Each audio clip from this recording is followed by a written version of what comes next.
ဘာကြံသေးတယ်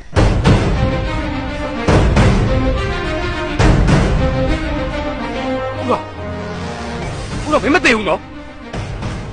မင်းပို့တဲ့မြစ်တာကြီးအခုချိန်ထိအသက်ရှင်နေဒီတော်အသက်ပြင်းတဲ့ကောင်လေးအေးမင်းဒီတစ်ခါသေပြီလို့တတ်မှတ်လိုက်တော့မင်းငါ့ကိုတက်ချင်တယ်ဆိုရင်အရင်တော့မလွယ်တော့တော်တော်ကြိုးစားတယ်မင်းကငါ့ကိုစိတ်ခေါ်ရရမင်းမှာဘာအစွမ်းစားတွေရှိတာလဲဆိုကြည့်ရဟဲ့အကောင်ရှင်းလိုက်ကွာပြာ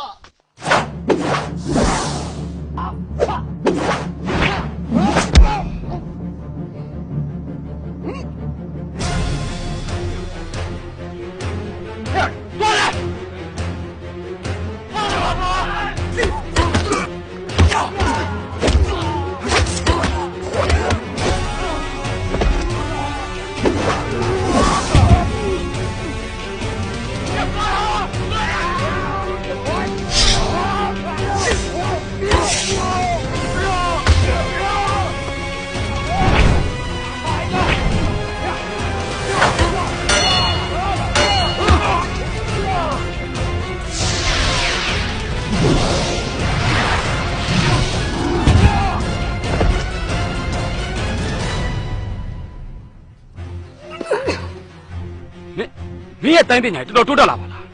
လောကကြီးမှာဘယ်ရာမှတသက်မှတ်တယ်မရှိဘူးတရားသဘောတွေကိုမင်းနားမလဲပါဘူးကွာဘယ်နားလဲမလဲမင်းကစာမမဖတ်မင်းလက်ထက်ဒါမင်းကြားဘူးမှာငကနိုင်တာဘာငကနိုင်တာဟုတ်လားဟန်ကြလိုက်တာကွာအဲ့ဒီဓာတ်ကိုငါရှာနေတာကြာပြီအဲ့ဒါငါ့ကိုပေးတာမင်းသိပ်ပြီးစိတ်မှန်တော့နေတူတယ်မင်းဒီဓာတ်ကိုလိုချင်တယ်ဟုတ်လား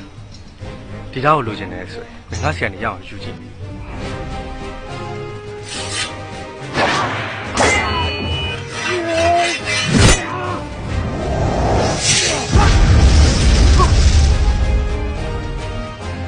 အေးနောက်တစ်ခါလူတွေကိုထပ်ပြီးဒုက္ခပေးမယ်ငါရဲ့ငကနိုင်တာခွင့်လွတ်မှာမဟုတ်ဘူးနော်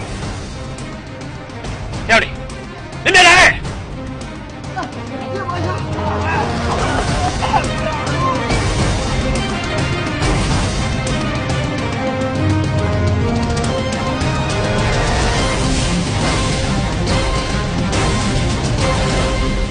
ဘလို့ဦးတောင်းမသိဘူးဟုတ်လားဟုတ်တယ်ဆရာကြီးမတည်တဲ့အပြင်သူ့ရဲ့တိုင်းပညာလေအမခန်းလောက်